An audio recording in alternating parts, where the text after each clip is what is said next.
Are you a caregiver experiencing burnout and feel overwhelmed about what to do to take care of yourself while caring for others? Well, that is what we're going to dive into today. I have a special guest, Montina Myers Galloway, who is a caregiver burnout expert, and has done some wonderful work around supporting caregivers and also helping caregivers to take care of themselves.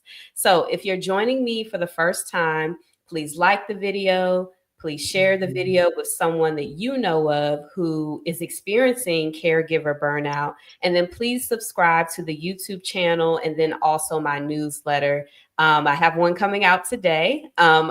Moving Beyond Burnout talks about all things related to Black women, burnout, and how we can overcome it for good. So today's topic is when love takes its toll, navigating caregiver burnout while preserving your well being. So I want to introduce Montina before we jump into this conversation. So Montina Myers Galloway is a licensed clinical mental health counselor, speaker, workshop facilitator, and consultant for women who have carried the weight of parentification throughout their lives.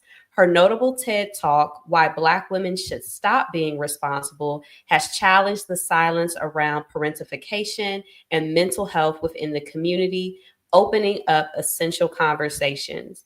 She has been featured on Fox 46 Charlotte, appeared on various podcasts, and partnered with organizations to provide attendees with relatable yet transformative experiences. As the owner of Myers Galloway Counseling, she specializes in educating and empowering women to take charge of their mental health and well being. Welcome, Montina, to Moving Beyond Burnout. I'm so glad to be here. Like I said before we were getting ready, it's been a long time coming. We've been trying to connect for a minute, but I'm really glad that things are on the same page now. Yes, absolutely. I first learned about your work focused on caregivers and parentification maybe a little bit over a year ago.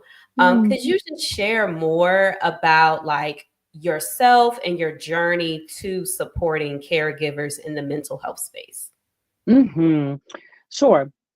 So when I first started in the field in private practice, I started off doing a lot of general work, a lot of EAP. If those of you who are listening are familiar with EAP, you know it can be a lot of general things, short-term counseling, a lot of various issues. And so I started to just kind of hone in on what I continue to see a lot more of, what I could also identify with personally myself. And I just started to see and hear over and over and over again how Black women have sort of been internalizing or shouldering or a lot, just taking on a lot in general in their adult lives. But also, I realized that it kind of went back to childhood. For some of my clients, they recall like being caregivers from as early as 6 or 7 or 8 years old. If you can think about that in some capacity, whether it would have been caring for a sibling, um, doing, you know, instrumental tasks around the house. And we're not talking about just general chores. We're talking about it was their job to make sure that things were in line. And so, that work evolved, and I realized that it was more of an issue than people were really talking about. And so that let me know that it's not just something that you can turn off. You have to work at it. It has to be very intentional. And it becomes a part of your identity over time.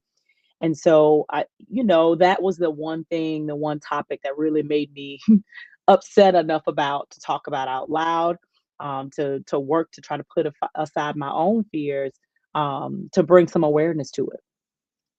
Yeah, yeah, absolutely. And the fact that you talked about how early Black women become caregivers, or they're being reared to become caregivers. Right now, we're doing a little bit more work with Black teen girls, and one Mm, contributors to some of their mental health concerns is adultification. So, I mean, exactly what you're saying of how early this actually starts. And women, just in general, we are almost default caregivers. It is assumed that if you are a woman, at some point in your life, you may become a caregiver, which isn't yeah, the case for our, our male counterparts. So could yeah. you talk about, like, what are some of the common challenges that caregivers experience, but particularly Black women caregivers experience right now? hmm And I'm really, really glad you brought up adultification. And so, for everybody who is listening in your audience, the both topics and both subjects are very nuanced. But when we're talking about adultification, we're talking about a form of bias, meaning not only half the adults in the United States see us as needing less nurturing and less care, but it can also happen in your family and your community. But parentification, more specifically, happens in the context of a family and having this distortion of boundaries around me being the child versus me being the adult. And so some of the common challenges, obviously, we're here talking about burnout, and we become prone to burnout just sort of being in the habit or mix of doing, going, the logistics, the giving, and before you know it, it just kind of takes over your life. And there are some people who intentionally, right, become caregivers in the terms of, I do this professionally. I care for a parent, or unintentionally, right, you might have a child who might have more needs, or again, in the case of parentification, where you didn't choose your parents, you didn't choose, but you were sort of forced into that role. And so the burnout from constantly going, the emotional labor that comes with that, and as a result, it's emotional neglect, right? Not at, um, in all cases, it might not be on purpose, but you become neglected emotionally over time because there hadn't been enough space for it. And financial strain, right? Whenever you're caring for someone, it takes over your time and it impacts how well you're able to show up at work.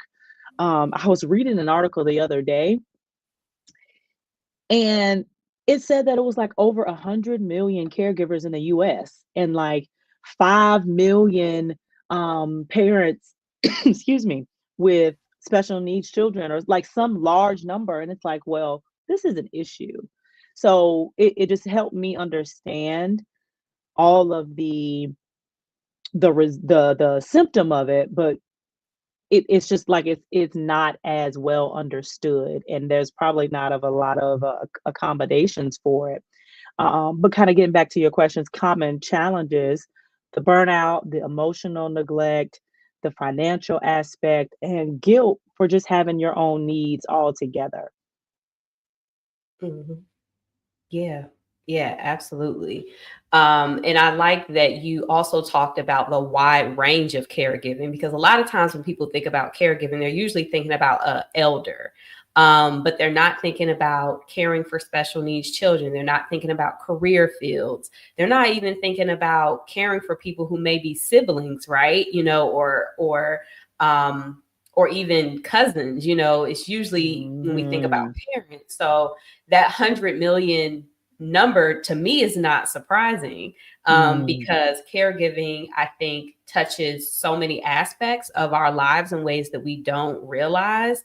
But especially when you step into a caregiving role, you recognize those gaps, like you said, with your financial strain, the burnout, the neglect, the emotional neglect, right? So you're caring for someone else, but where's the space for you to actually um, get support with your emotions? And so, mhm, what I really like about what you're doing is you're actually taking action to create a supportive space for caregivers. So, can you tell me more about your caregiver retreat that you had? I believe it was last year. Why did you Mhm. decide to create the retreat, and what were some of the insights that you gained from Mhm. the retreat? Mhm. I think the main reason, so yeah, we did do it last year. The name of the retreat is called Don't Call Me Strong. And the reason I named it that was because the common theme and pattern that I would hear from people's responses was that everybody assumes that I got it. Like everybody just assumes that, okay, you can handle it, I can take it or whatever. And so the name it kind of came naturally as a no-brainer of why we needed to have this retreat and what it should be called. And so that was a space for them to only focus on them. We had a lot of, well, I think we had about a 6 sections of workshops. We had someone there to talk about EMDR, body image, anxiety, and mindfulness while we're being Black. And it was a really important time. And then as a result of that retreat, we launched the membership community called Legacy Shifters. And so now some of those women are, we meet every month. We have important conversations around assertive communication. We talked about caregivers' relationship with money earlier this week. So it's really a space for those women, for those people, with whether it be unintentional or intentional, to carve out a time for them and to be in community. And some of the patterns that we saw when people were talking about it was just the isolation of it all, which is why community was so important for us to add as an aspect of that. Mhm. Yeah, absolutely. I think the isolation is real, and especially if you have a parent that has more complex needs, people can assume, oh, they must be busy taking care of whomever. So they probably don't even have time, or people are just not checking in on them. And I love that you've created legacy shifters as a way to have a consistent space for women who were at the retreat, and also women who are caregivers or dealing with parentification now, to get tapped into those community support and resources. And so, segueing into the support, what is the support that caregivers need? What do caregivers need that they're not receiving right now? Mhm. I think at the core of it, it really does start with them recognizing their own needs and placing a value on it first, to then open themselves up to receive whatever different type of resource or support that it is. But connection mainly. There are a lot of things that I think hold us back in terms of reaching out for others, whether it be fear of judgment or shame, or just any excuses, right? Excuses that keep us isolated, fear that kind of keeps us isolated. But I think the most important aspect is really connection. um, the things that we can control, right? There are a lot of policy things and workplace accommodations and those sort of bigger conversations that need to happen. But connection, I believe, is the main thing. And there were some people at the retreat that connected outside of what we provided for them. And that was like the biggest validation of like, okay, we might be onto something. Like they need this, and we need to figure out a safe space to provide this, or a safe way to provide this to them. Yeah, yeah, connection would be my response to that. And I'm curious, the name of your retreat, I believe you said it was I Don't Have to Be Strong. Or Was don't it call me strong. Don't call me strong? Do you encounter caregivers that went to the retreat or just in your work who have challenges asking for help? Without a doubt. Without a doubt. And I think again that it's nuanced, it's complex, but They primarily don't want to ask for help because either they don't want to be rejected, or they want to remain in this identity or space of that they can handle it, when that's sort of the same tendency to that leads to burnout, is taking things on without any regard to capacity. Mhm. Yeah, yeah, absolutely. So just like I'll just have to I'm assuming the role of taking care of all of it myself because I'm worried about how it may be received or if I'll actually get what I need in If return. Absolutely, if I'll get what I need, if it'll be done the way that I want it to be done, what will they think of me? It can be a complex thing, but at the core of it is fear of some sort. So we have a comment in the chat, and they ask, "Can you speak about those in the middle?" So caregivers Mhm. who are caring for their parents and also caring for their children. And we call that double duty caregiving or triple duty caregiving, meaning you do it professionally, you care for an aging parent. And then the triple duty is you do it professionally, you care for a parent, and you care for children. And that can be very, very taxing. And I do think that it's really important to understand that you have a capacity for like from the beginning. Not that it's selfish, not that it is, you're trying to be mean or whatever, but you have a capacity, meaning like there is some cap to what you can provide, where you can physically be.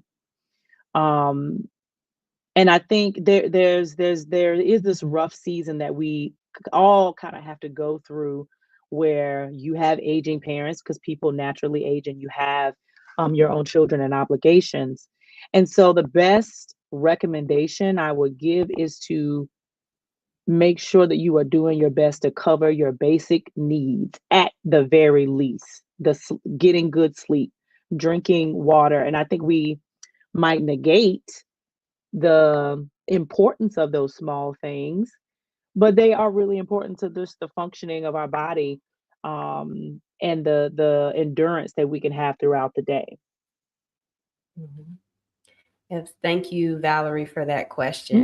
Because Mhm. it is very common, especially for people who are middle aged, to be in that bucket of I'm taking care of my parents and I'm also taking care, of my children, and that strain from For both, sure. depending on what's going on, puts can definitely put you in a situation where you're experiencing burnout and role overload from having different responsibilities to care for both of those groups of people.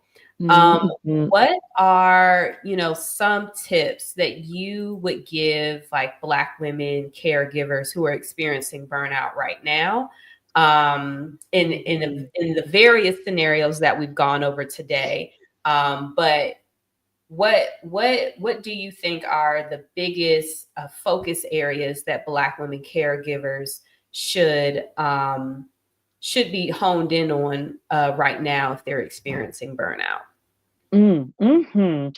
One of the key indicators of burnout is emotional exhaustion. And then, so within that, you also have cynicism, or just sort of being disconnected or detached from things.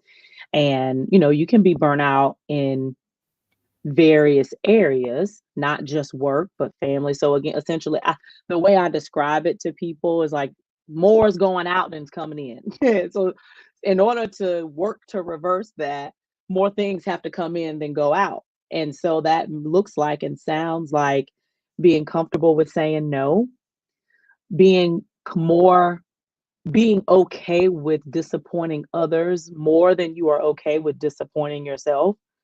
Um, and and if you are in a place where you have support system or community or people you can trust at some level, tap into that. There are some people who have had to sort of rebuild their network, whether they moved or things happen, and sort of had to start from scratch. But then there are other people who have a network that don't utilize them. Mm-hmm. So you really have to take a pause, take a step back, and think through, okay, what what do I have? What can I let go of? And what do I need? So in my office, we have this laminated worksheet. I've got my feelings inventory, right? It's front and back. It's got all the feeling words and the categories. And then I've got a needs inventory. And so there are some times when clients come in and I say, and I ask, like, all right, what we working on today? And they was like, I don't know. I just, sometimes you come in, you don't have the words, and I'll give them this needs inventory. All right, well, let's take a look at this. If there's one thing on this list that you could need or that is highlighted as a need for you, what would it be? And so, it helps when you're in tune with that so you can know how to proceed. Yeah. Yeah, I love that inventory because sometimes people can't put to words what they What need, they right? need, So listen. yeah, yeah. Go ahead. Did you want to say more about that? Uh-uh. I'm very demonstrative, as my husband would say. So sometimes I'm like, yes. Yeah, so the fact that you create a way for people to easily identify this is what I need. Because when you're in the midst of caregiving, I can imagine that you have so much going on in your mind. It's like, I know I need to be here. I need to be in therapy. I need support. But putting language to it that connects to your experience, I imagine can make it easier to be able to fully engage in the healing process with a therapy and to actually get the support that you need. And at the very least, it gives us a direction, and it gets to the bottom of what's really going on. Because then we can start to peel back the layers of, okay, I need connection. All right, well, tell me about that. You feeling isolated, or tell me about that. Are you withdrawing? Like, we could sort of start to use some of these other phrases and scenarios to get to the bottom of what's really going on. Yeah. Yeah. Thank you so much for just sharing, all of your insights and what you're seeing in terms of caregivers and burnout, and what can be done to move out of a space of burnout. We know that stress is a natural part of life, but the chronic stress that Black women experience, and when we think about caregiving, Mhm. that all, it's going on for a long period of time. So we need Mhm. interventions, we need healers, we need community to be able to um, move through the burnout and then get to a place where it's not an ever present part of our lives. So can you tell us Mhm. about, what you have coming up? I know you have a YouTube channel, you have you've done a TED talk around responsibility. I mean, all these great things. So this is your time. Tell us what you have going on, coming up, and how we can support your work. Absolutely. So yes, we do have a lot of amazing things going on that we're trying to do to get the message out there. So like we mentioned earlier, we are planning to have the Don't Call Me Strong retreat again this year, somewhere around mid-October. Legacy Shifters is going on right now, so you can join Legacy Shifters membership community with other Black women who are working to heal from emotional labor of being the strong one all the time.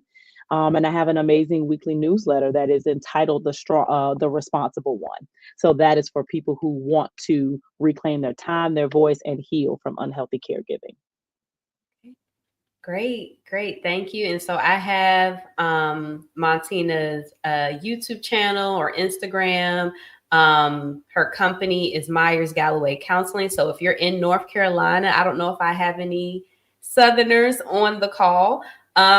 She provides counseling services. And then also the Legacy Shifters, like she said, is, it seems like it's for everyone. It's not just people in North Carolina, right? Absolutely. So, Legacy Shifters, we are on a goal this year to have 200 women in Legacy Shifters.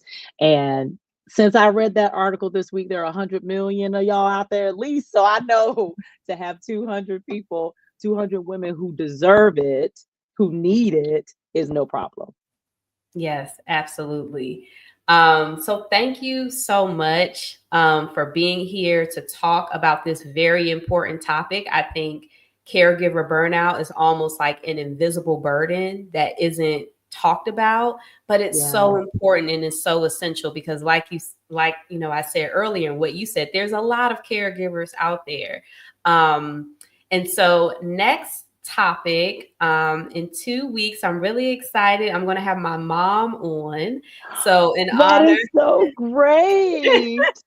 yes, I'm going to have my mom on, and we're going to have a generational discussion about mental health and stress management. So May 8th, which is the Thursday before Mother's Day and Mental Health Awareness Month, I want to have my mom here so we can have a conversation about uh, mental health across different generations of Black women. So my mom is a boomer, I'm a millennial, so it'll be a fun conversation.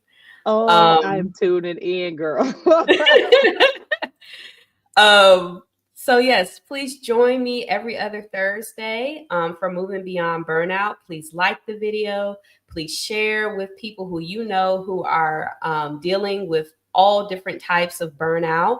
And then please subscribe to the YouTube channel and subscribe to my newsletter. It's in the description. Please follow Montina's work. Get tapped into the Legacy Shifters and her upcoming caregiver retreat and subscribe to her newsletter as well.